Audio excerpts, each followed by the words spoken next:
Well, we're back at it again with the version thoughts. This time it's version 2.4, and I'm just glad that this time I'm uploading on time, relatively speaking, like not longer than a week since the patch ended. So before diving into the version, just like last time, we'll have a counter here to easily know how many things I like or dislike. Yang Yang denotes what I like. Chisha will hold what needs improvement or aren't practical for now. Baijer will take the bad stuff. And Sanwa will have everything I can't fully comment on because I simply lack the experience or information to give it a nuanced classification. So without wasting more time, let's begin. Like last time, let's start with the quality of life changes. First off, the official guide depot. And I must confess, I never use this one. Like most of the guides I look at are on Bridwin, YouTube, and Reddit. So I'm going to give this one to Sanwa because I don't have the experience to know how useful or useless it is. So for those who have used it, if it's possible, let me know in the comments what you think of it. Next up, the Solaris New Voyage Celebration, or as the others would call it, a free shorekeeper for the Youngbloods. By virtue of giving new players a chance to get shorekeeper early on in their playthrough, or any other option in the banner, but why would you do that? It easily goes to Yang Yang because more choices for the players are always nice. Up next is the focus mode. One would think that this is an easy dub, but if memory serves, only the main quest line gets this feature. For me, I want to see this feature be applicable to all types of quests because I had two instances during this version where, in the first instance, my Rocha companion quest was interrupted midway simply because Brant was quote-unquote busy in his companion quest. And the second instance was during the Silent as a Falling Leaf quest or the Averardo Vault exploration quest, and there was a abysmal 30 minutes where I struggled to figure out how to continue the quest, only to find out that Zani suddenly got busy with her companion quest. And in both cases, I was rather annoyed because I wanted to do the quests in a chronological manner, but these interruptions just soured the experiences. So until I see this available to all kinds of quests, Chisha will keep this feature until then. As for the last notable quality of life change, global filters, it's a good feature, but just like the focus mode, it can be better. If my memory hasn't failed me, the global filters only apply pretty much to exploration and combat scenarios. But as soon as you do the game's story or visit the character screen, for example, the filters are gone. It would be great if the option to apply the filters on everything gets implemented in the future. Because again, more choices for the players are always nice. So until then, this one also goes to Chisha. Moving on to the events section, let's start with the pseudo events. Chief among them are these three events because they're better classified as freebies rather than events. But since they're free stuff, there's nothing to complain about them and are all good in my book. So I'm counting them as 1 point for Yang Yang.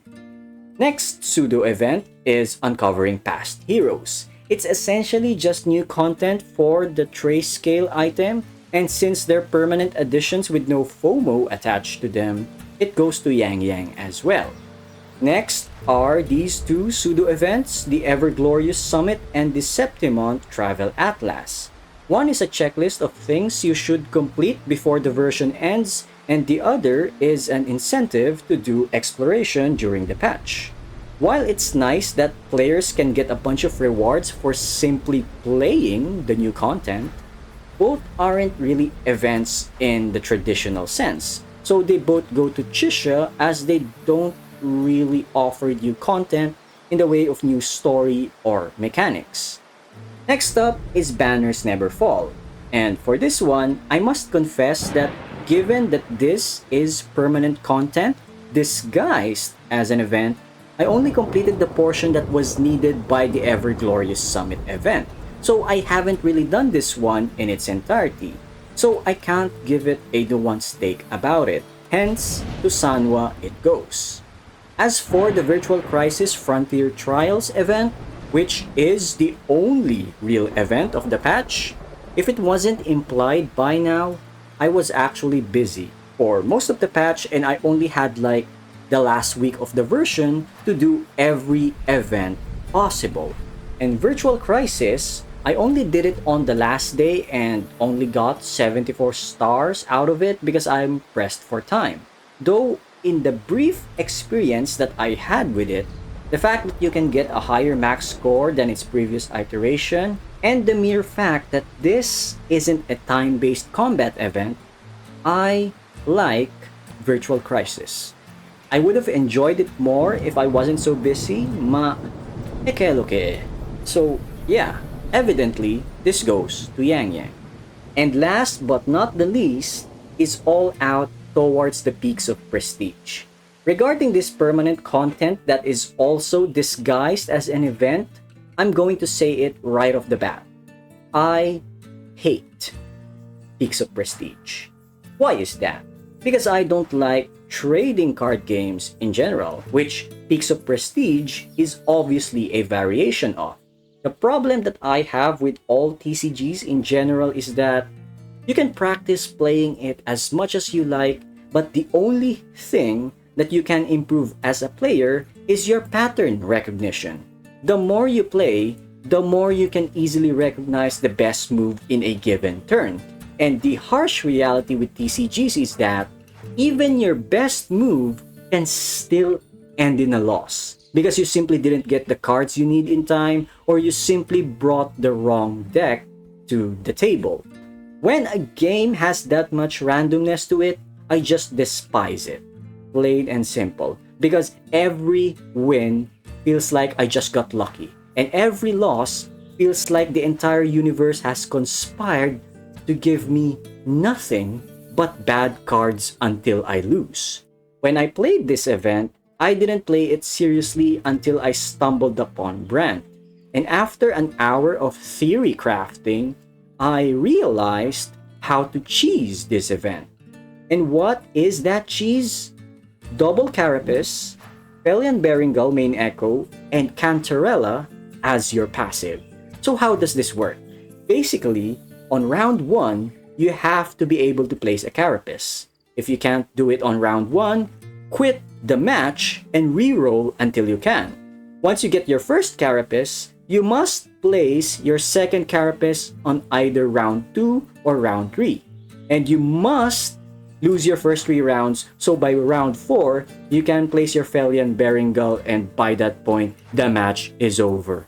Don't believe me? Just look at this screenshot. It's round 4, Brant is dying, and I haven't taken a single point of damage. It's absolutely pathetic to watch this cheese, because as soon as I realized this cheese, the event was a cakewalk. And it only reinforced my belief that TCGs in general are just luck-based games. I mean, I know Kalkaru was supposed to be a cool final boss, but when you're killing him in round 4, while he can't even do 1 point of damage to you, it's just, what am I saying? I mean, I'm only here for the asteroids, mate. If I didn't discover this cheese on my own, I wouldn't finish the event. So, where will I classify this event?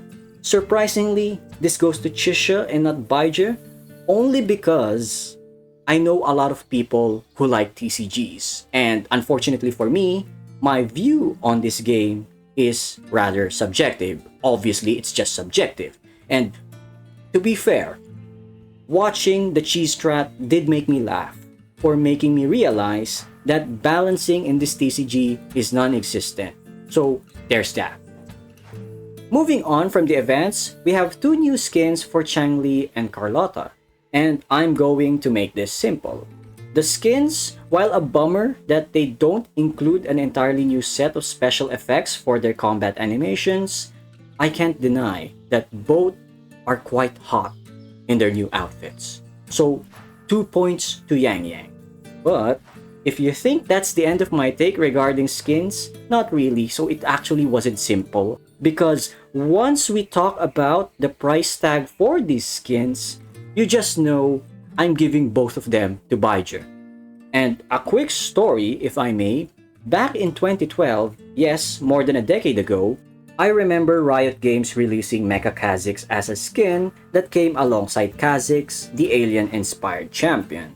What I like about this skin, even though I was a Rengar main at the time, is that it was a thematic change to the base form of Kha'Zix, from an alien with Zerg-like evolution to a mecha assassin with the appropriate special effects. And here's the thing, when this skin released in my country, I think it was around 250 Philippine pesos, or about $6 back in 2012. I'm guesstimating based on the first website that I saw regarding currency rates at the time of the skin's release, but anyway, given this intel, I've always interpreted skins in any video game in relation to Mecha Kha'Zix. One could argue that any of the skins in Wuthering Waves is much more detailed than the Mecha Kha'Zix skin, which is true and I agree with that, but when a cosmetic with this much variation to its character's original design can be sold for a price like 250 pesos or $6, why should I buy skins that costs at least twice that while not having anything new to them? I'll say it again. The Changli and Carlotta skins are hot, like really hot and sexy, but I'm far too rational to accept the price tag that they're being sold to. I have no hard feelings with Kuro Games. I know they're operating a business, but if you're selling skins for prices that are several times more expensive than that Mecha Kha'Zix skin, I'll rather buy an entirely new AAA game than a cosmetic that can't be really considered as new content from a story or mechanics perspective. Also, if Kuro wants players to spend on these skins, the least they could do if they're forced to be this greedy is to make the coupon that they gave out as one without an expiration date. Because if those coupons are there until the end of time, it can at least continue to tease certain Changli and Carlotta enjoyers into buying them in the future. But because there's an expiration date, cooler heads have prevailed, and most people with a bit of self-respect will simply remember the coupon as a FOMO tactic.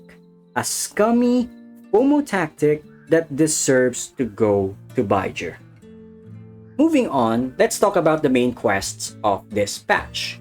To preface my take here, I'm not exactly a librarian when it comes to all things Wuthering Waves lore, so I'm susceptible to making an inaccurate interpretation of the quests. Having said that, how were the quests for me?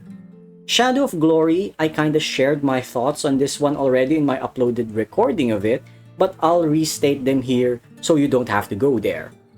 Basically, female Rover is still beautiful as ever, while Lupa really loves doing the we can do it pose. As for Frolova, she still hasn't said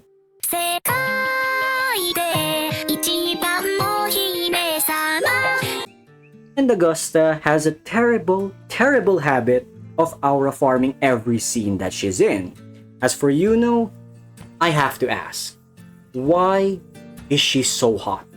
Like, I'm trying my best to give her a more nuanced interpretation, but Yuno won't let me do anything but contemplate why is she so hot. And as for Cristoforo, I actually don't want him to lose. Him being so evil is...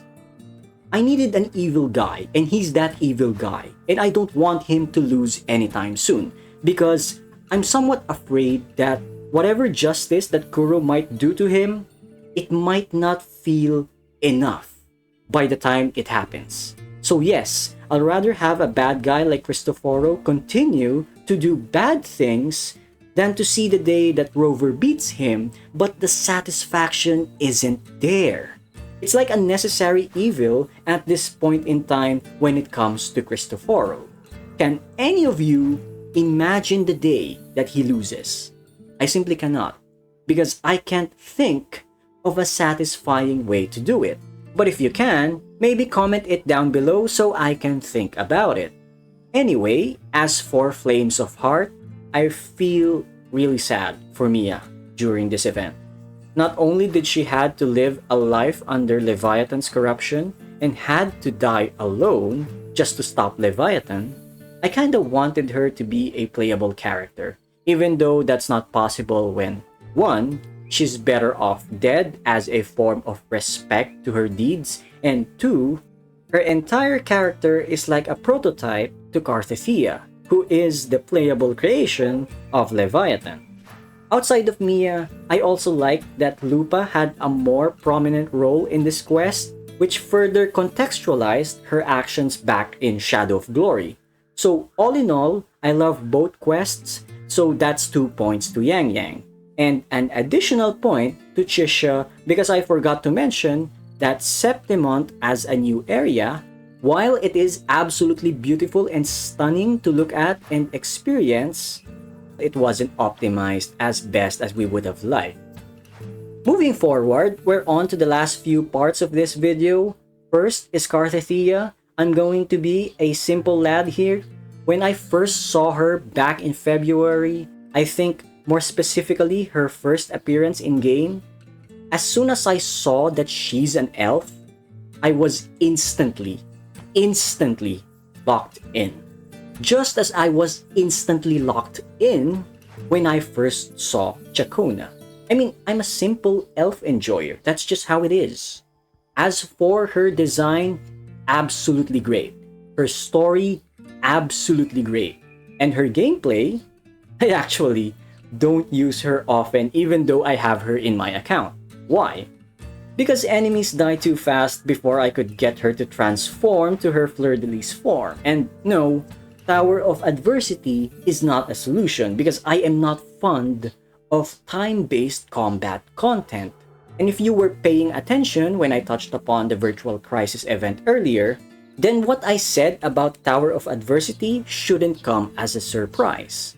In any case, Carthethia's gameplay is also absolutely great. So that's 2 points going to Yang Yang regarding Carthethia. 1 for her design and 1 for her kit. And as for Lupa, I was actually indifferent to her design when I first saw her, but the more I learned about the Roman references that she has on her person, from her name to her fighting style, the more I've come to appreciate her design. And as for her gameplay, I love that she plays like a kind of Lancer from Fate. And I simply feel good whenever I kill things with her playstyle. So in a nutshell, just like Carthethia, that's 2 points going to Yang Yang regarding Lupa. 1 for the design and 1 for the kit. And like my previous video on version 2.3, I didn't bother much regarding holograms, Whimpering Waste, and Tower of Adversity for version 2.4. So all of them still go to Sanwa. But I must say that I did a quickie 24 stars on Tower of Adversity simply because I was short on astrites for Lupa's weapon, which I was fortunate to obtain on the very last day. So yeah, here's a table showing the breakdown of how version 2.4 was for me. A much better patch compared to 2.3, but that's easy to do when 2.3 didn't have anything like a new subregion or a new main quest. So yeah, until next time then, everyone.